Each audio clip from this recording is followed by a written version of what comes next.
தமிழொலி சொந்தங்கள் அனைவருக்கும் வணக்கம். இரவு நேர பிரதான செய்திகள். முதலில் தலைப்பு செய்திகள். நாளை வங்கிக் கணக்குகளில் வைப்பிலிடப்பட உள்ள பணம். மரணங்கள் ஏற்படலாம், இலங்கை மக்களுக்கு விடுக்கப்பட்டுள்ள எச்சரிக்கை. இலங்கையில் 20 முதல் 30% அதிகரிக்கும் மின் கட்டணம்.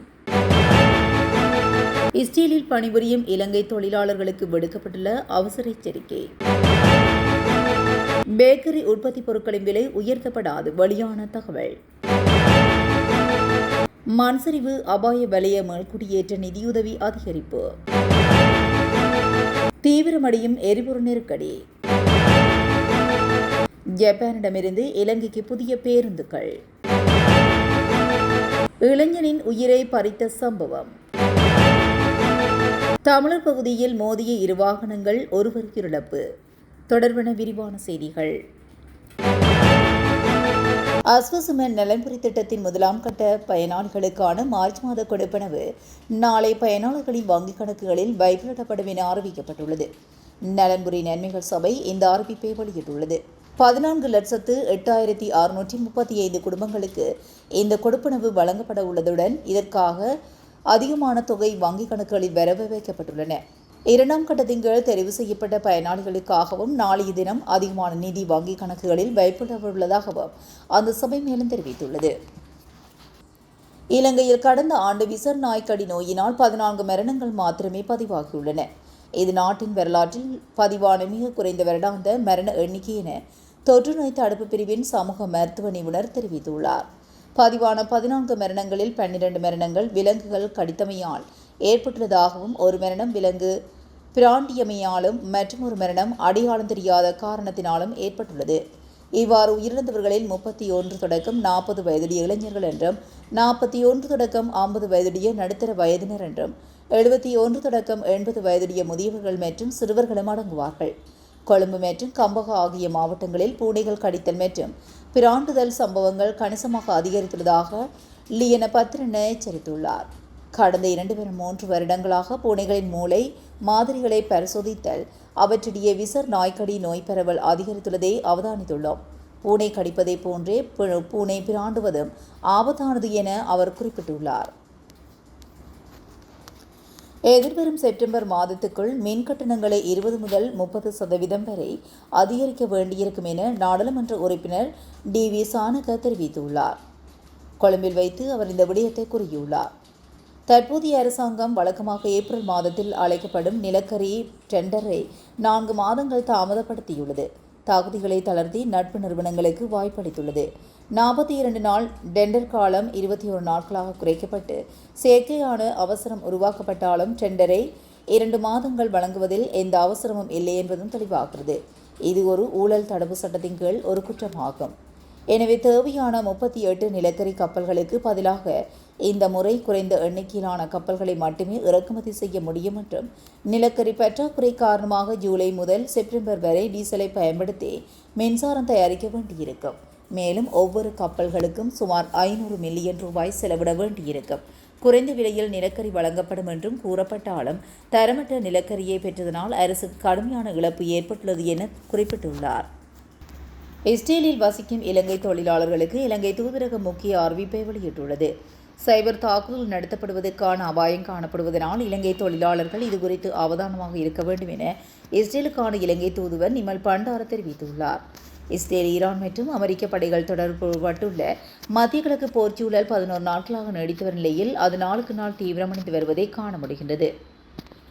இந்த நிலையில் நேற்று இரவு மாத்திரம் 7 முறை எச்சரிக்கை சங்கொலிகள் ஒலித்தன. இஸ்ரேல் மீது ஏவுகணை தாக்குதல் நடத்தப்படும் போது இராணுவம் மற்றும் தொடர்பான இலக்குகளை குறிவைத்தும் ஏவுகணைகள் ஏவும் போக்கு காணப்படுகிறது. இது தவிர சமூக வலைதளங்கள் அல்லது மின்னஞ்சல் ஊடாக அறிமுகம் இல்லாத எண்கள் அல்லது கணக்குகளிலிருந்து கிடைக்கப்பெறும் எந்த ஒரு செய்தியையும் அல்லது கோப்பையோ எக்காரணம் கொண்டு திறக்க வேண்டாம் என இஸ்ரேலிய பாதுகாப்படைகள் அறிவித்துள்ளன. ஏனெனில் பல சந்தர்ப்பங்களில் சைபர் தாக்குதலை முன்னெடுப்பதற்கான முயற்சிகள் இவ்வாறு மேற்கொள்ளப்படுகின்றன என அவர் குறிப்பிட்டுள்ளார். தற்போது பேக்கரி உற்பத்தி பொருட்களின் விலை உயர்த்தப்படாது என தெரிவிக்கப்பட்டுள்ளது. குறித்த விடயத்தை அகில இலங்கை பேக்கரி உரிமையாளர் சங்க தலைவர் தெரிவித்துள்ளார்.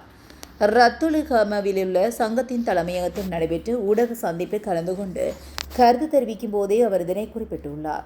இந்நிலையில் டீசல், பெட்ரோல், மண்ணெண்ணெய் மற்றும் எரிவாயு போன்ற அத்தியாவசிய எரிசக்தி மூலங்களை பெறுவதில் நாடு முழுவதும் உள்ள பேக்கரிகள் பெரும் சிரமங்களை எதிர்கொள்வதாக அவர் சுட்டிக்காட்டியுள்ளார். இருப்பினும் தற்போது பேக்கரி உற்பத்தி பொருட்களின் விலையை உயர்த்தும் எண்ணம் இல்லை என்றும் அவர் உறுதியளித்துள்ளார். மண்சரிவு அபாய வலயங்களில் இருந்து மேல்குடியேற்றப்படும் குடும்பங்களுக்கு வழங்கப்படும் நிதியுதவியை அதிகரிப்பதற்கான முன்மொழிவுக்கு அமைச்சரவை அங்கீகாரம் வழங்கியுள்ளது. இதுவரை காலமும் ஒரு பயனாளி குடும்பத்துக்கு ஒரு புதிய வீட்டை அமைப்பதற்காக வழங்கப்பட்டு வந்த 1.6 மில்லியன் ரூபாய் நிதியுதவி தற்போது 2.5 மில்லியன் ரூபாவாக அதிகரிக்கப்பட்டுள்ளது. பாதுகாப்பு அமைச்சர் என்ற ரீதியில் ஜனாதிபதியினால் இந்த முன்மொழிவு சமர்ப்பிக்கப்பட்டது. மண் சரிவு அச்சுறுத்தல் காரணமாக தங்களது வீடுகளை விட்டு வெளியேற வேண்டிய கட்டாயத்தில் உள்ள குடும்பங்களுக்கு மேலதிக ஆதரவை வழங்க வேண்டியதன் அவசியத்தை அவர் இதில் வலியுறுத்தியிருந்தார். இந்த திட்டத்தின் கீழ் பயனாளிகளே தங்களது வீடுகளை தாங்களாகவே நிர்மாணித்துக் கொள்ள வேண்டும். அதற்கான நிதியுதவியை அரசாங்கம் தவணை அடிப்படையில் வழங்குகின்றன. இந்த அதிகரித்த நிதியுதவியானது வீடுகளை கட்டும் பணியை விரைவுபடுத்தவும் பாதிக்கப்பட்ட சமூகங்களுக்கு மேலதிக பாதுகாப்பை வழங்கவும் உதவும் என எதிர்பார்க்கப்படுகிறது. தீவிர மண்சரிவு அபாயம் உள்ள பகுதிகளில் வாழும் மக்களை பாதுகாப்பான இடங்களுக்கு இடம்பெயர செய்வதை ஊக்குவிப்பதே இந்த திட்டத்தின் பிரதான நோக்கமாகும் என தெரிவிக்கப்பட்டுள்ளது. இலங்கையில் எரிபொருள் நுகர்வை குறைப்பதற்காக பொருளாதார நடவடிக்கைகளை கட்டுப்படுத்தும் எண்ணம் இல்லை என்று அரசாங்கம் திட்டவட்டமாக தெரிவித்துள்ளது. மத்திய கிழக்கு நிலவும் போர் பதட்டத்தால் உலக சந்தையில் எரிபொருள் விலை உச்சத்தை எட்டியுள்ள போதிலும் பொருளாதார நடவடிக்கைகள் முடக்கப்படாது என தெரிவித்துள்ளார். அமைச்சரவை பேச்சாளர் அமைச்சர் நலிந்த ஜெயதிச இது குறித்து விளக்கத்தை அளித்துள்ளார். பாகிஸ்தான் மற்றும் பங்களாதேஷ் போன்ற நாடுகள் எரிபொருள் நெருக்கடியை சமாளிக்க பாடசாலைகள், பல்கலைக்கழகங்களை மூடுதல் மற்றும் வீட்டிலிருந்து வேலை போன்ற முறைகளை அறிமுகப்படுத்தியுள்ளன. இதுபோன்ற நடவடிக்கைகள் இலங்கையிலும் எடுக்கப்படுமா என்ற கேள்விக்கு அமைச்சர் இவ்வாறு பதிலளித்துள்ளார். பொருளாதாரத்தின் ஒரு பகுதியை முடக்குவதன் மூலம் எரிபொருள் நுகர்வை குறைக்க அரசாங்கம் எதிர்பார்க்கவில்லை எனவும் நாட்டில் தொடர்ச்சியான எரிபொருள் விநியோகத்தை பேணுவதே எமது இலக்கு எனவும் தெரிவித்துள்ளார். கடந்த சில நாட்களில் இலங்கையில் எரிபொருள் நுகர்வு பாரியளவில் அதிகரித்துள்ளதாக அமைச்சர் சுட்டிக்காட்டியுள்ளார். இந்த மாதம் ஜப்பானிடமிருந்து இலங்கைக்கு புதிய பேருந்துகள் இறக்குமதி செய்யப்பட உள்ளது.